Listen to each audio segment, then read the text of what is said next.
Hi everyone, welcome to my YouTube channel Shiksha Diksha. तो चलिए start करते हैं आज की अपनी वीडियो। आज की जो मेरी वीडियो है गाइस, उसमें आपको बहुत इंपॉर्टेंट चीज़ें मैं बताने जा रही हूँ जो आपके एग्जाम्स में आनी ही आनी है।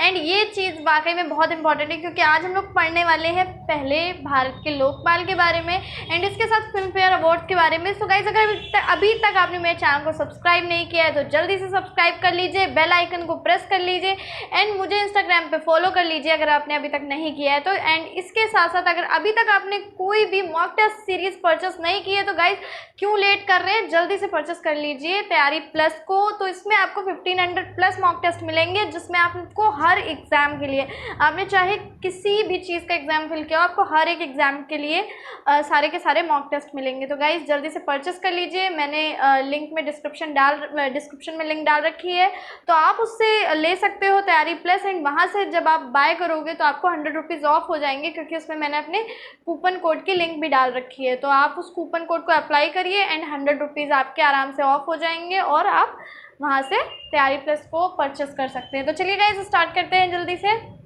जैसा कि मैंने बोला इसमें बहुत ही इंपॉर्टेंट चीज़ें हैं, ये आपके एग्जाम में आनी ही आनी है, इस चीज़ को समझ के चलिए। तो चलिए हम लोग देखते हैं जल्दी से। तो पहला है फिल्म फेयर अवार्ड्स 2019। तो फिल्म फेयर अवार्ड्स 2019 के बारे में बात करते हैं कि 64वां फिल्म फेयर अवार्ड जो था वो उसका वितरण मुंबई में हुआ था, यानी मुंबई में 64वां फिल्म फेयर का वितरण इस बार किया गया था। चलिए देखते हैं। सर्वश्रेष्ठ फिल्म का अवार्ड किसे मिला है? सर्वश्रेष्ठ फिल्म का अवार्ड मिला है राजी को। सर्वश्रेष्ठ निर्देशक का अवार्ड मिला है मेघना गुलजार को और ये मिला है इनको राजी के लिए ही। तो सर्वश्रेष्ठ फिल्म राजी, सर्वश्रेष्ठ निर्देशक मेघना गुलजार फॉर राजी, सर्वश्रेष्ठ अभिनेता रणबीर कपूर फॉर संजू, इनको संजू मूवी के लिए सर्वश्रेष्ठ अभिनेता का अवार्ड मिला है। सर्वश्रेष्ठ अभिनेत्री का अवार्ड मिला है आलिया भट्ट फॉर राजी, राजी के लिए इनको भी मिला है। And life time achievement award मिला है श्रीदेवी को। चलिए अब हम लोग नेक्स्ट देखते हैं। ये हो गया फिल्म फेयर अवार्ड्स 2019 के बारे में। जो कुछ भी इंपॉर्टेंट था वो यहाँ पे लिख दिया है क्योंकि फिल्म फेयर इनसे भी क्वेश्चन बहुत बनते हैं आपके एग्जाम्स में, तो आपको इसको तैयार करना है। चलिए नेक्स्ट देखते हैं पिनाकी चंद्र घोष के बारे में। तो क्योंकि मैंने ये चीज़ नहीं बताई थी और ये चीज़ काफ़ी इंपॉर्टेंट है एग्जाम के पर्पज़ से, सो मैंने कुछ चीज़ें रखी हैं जो मैंने अभी तक नहीं बताई हैं क्योंकि मैं उनको डिटेल में बताना चाहती हूँ। तो चलिए आज हम लोग देखते हैं पिनाकी चंद्र घोष के बारे में। तो जैसा कि आप लोग जानते हैं भारत के पहले लोकपाल बने। देखिए लोकपाल की लड़ाई बहुत दिन से चल रही थी, अन्ना हजारे आए, फिर अरविंद केजरीवाल भी इसी लड़ाई में आ गए थे। तो काफ़ी दिन से, काफ़ी सालों से लोकपाल बिल के लिए लड़ाई चल रही थी, लोकपाल के लिए। एंड अब जो है भारत के पहले लोकपाल बन गए हैं और ये सर्वोच्च न्यायालय के सेवानिवृत्त न्यायाधीश हैं। चलिए नेक्स्ट हम लोग देखते हैं लोकपाल और लोकायुक्त अधिनियम 2013 के तहत इनकी नियुक्ति की गई है। ठीक है, तो इस संस्थान में 4 न्यायिक सदस्यों की नियुक्ति की गई। तो देख लेते हैं हम वो कौन से 4 न्यायिक सदस्य थे। पहले हैं जस्टिस DB भोसले, ठीक है। सेकंड है जस्टिस प्रदीप कुमार मोहंती। थर्ड है justice Abhilasha Kumari and fourth है जस्टिस अजय कुमार त्रिपाठी। ये चारों के चारों न्यायिक सदस्य में आते हैं, ठीक है, न्यायिक सदस्य, इस संस्थान के न्यायिक सदस्य। अब 4 गैर न्यायिक सदस्यों को भी देख लेते हैं। उनमें है दिनेश कुमार जैन, अर्चना रामसुंदरम, महेंद्र सिंह और डॉक्टर इंद्रजीत प्रसाद गौतम। तो डॉक्टर इंद्रजीत प्रसाद गौतम ये 4 गैर न्यायिक सदस्य हैं, ठीक है। तो 4 न्यायिक सदस्य और 4 गैर न्यायिक सदस्य हैं, इनको आपको लर्न कर लेना है, ठीक है। चलिए नेक्स्ट हम लोग देखते हैं। सभी की नियुक्ति एक चयन समिति द्वारा की गई है जिसकी अध्यक्षता प्रधानमंत्री द्वारा की जाती है। तो आपको ये भी चीज़ अच्छे से याद रखना है कि ये जो चयन समिति द्वारा इन सभी की नियुक्ति हुई है उसकी अध्यक्षता प्रधानमंत्री द्वारा की जाती है। और अन्य सदस्यों के बारे में देख लेते हैं। इनके अन्य सदस्य हैं लोकसभा अध्यक्ष, लोकसभा में विपक्ष का नेता, मुख्य न्यायाधीश तथा एक विधिवेत्ता, ठीक है।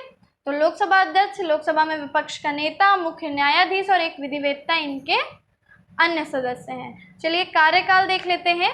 तो देखिए जितने भी हैं, चाहे वो लोकपाल हो या फिर जितने भी इससे जुड़े हुए लोग हैं जो न्यायिक सदस्य, इन सबकी जो नियुक्ति है, जो इनका कार्यकाल है वो कितने वर्ष का होगा? तो कार्यकाल 5 वर्ष का होगा और 5 या 70 जो पहले, उसका मतलब कि अगर वो मान लीजिए 65 साल के हैं तो उनका कार्यकाल 70 वर्ष तक रहेगा, ठीक है, क्योंकि कार्यकाल 5 वर्ष तक इनका चलना है, जो भी पहले हो जाए। अगर उनकी रिटायरमेंट 70 से, मान लीजिए उनकी एज ज़्यादा है, मान लीजिए 68 है, तो वो सिर्फ 70 साल तक ही कार्य कर पाएंगे, उससे ज़्यादा कार्य नहीं कर पाएंगे। तो इसका मतलब है या तो 5 साल या फिर 70, जो भी पहले हो उसके अकॉर्डिंग कार्य, लेकिन 5 साल अगर एज है, अभी एज बाकी है, तो वो 5 साल तक कार्यकाल उनका रहेगा। तो ये हो गया इनके कार्यकाल के बारे में। आगे हम लोग देखते हैं लोकपाल के अधिकार क्षेत्र में कौन कौन लोग हैं। प्रधानमंत्री, केंद्रीय मंत्री, सांसद तथा केंद्र सरकार के सभी श्रेणियों के कर्मचारी। फिर से देख लेते हैं लोकपाल के अधिकार क्षेत्र में कौन कौन लोग आएंगे। प्रधानमंत्री, केंद्रीय मंत्री, सांसद तथा केंद्र सरकार के सभी श्रेणियों के कर्मचारी शामिल हैं। अब चलिए नेक्स्ट एक इम्पॉर्टेंट चीज़ जो मुझसे छूट गई थी वो भी मैंने इसी में कवर कर दी है, प्रमोद सावंत के बारे में। ये करंट अफेयर में मैं नहीं बता पाई थी, तो ये चीज़ बहुत इंपॉर्टेंट है। प्रमोद सावंत गोवा के नए मुख्यमंत्री नियुक्त किए गए, वे बीजेपी से संबंधित है। तो आपको पता है कि गोवा के जो पूर्व मुख्यमंत्री मनोहर पर्रिकर थे, उनका निधन हो गया था 63 वर्ष की आयु में। और उनके बारे में मैं थोड़ा सा आपको बता देती हूँ, क्योंकि ये चीज़ इंपॉर्टेंट है, मैंने लिखवाई नहीं है और छूट गया है।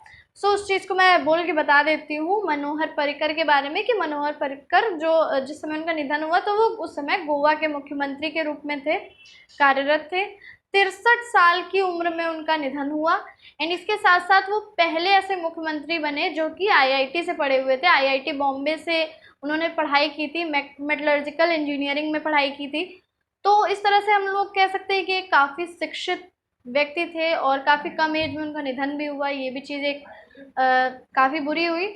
और एक खास बात जो आपको याद रखनी है कि वो ऐसे 18वें मुख्यमंत्री थे जिनका कि कार्यकाल रहते हुए निधन हो गया, यानी कि वो पद पे रहते हुए जिनका निधन हुआ, ऐसे 18वें मुख्यमंत्री थे, ठीक है।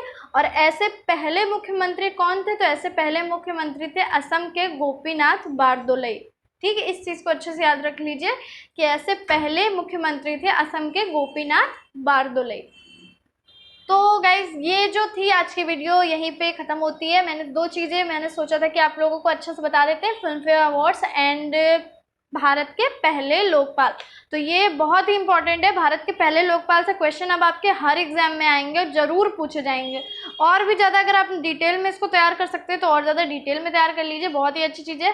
तो इस नाम को अच्छे से याद कर लीजिए, पिनाकी चंद्र घोष, जो कि भारत के पहले लोकपाल बने, सर्वोच्च न्यायालय के सेवानिवृत्त न्यायाधीश हैं, ठीक है। तो अब आप इसका स्क्रीनशॉट ले सकते हो।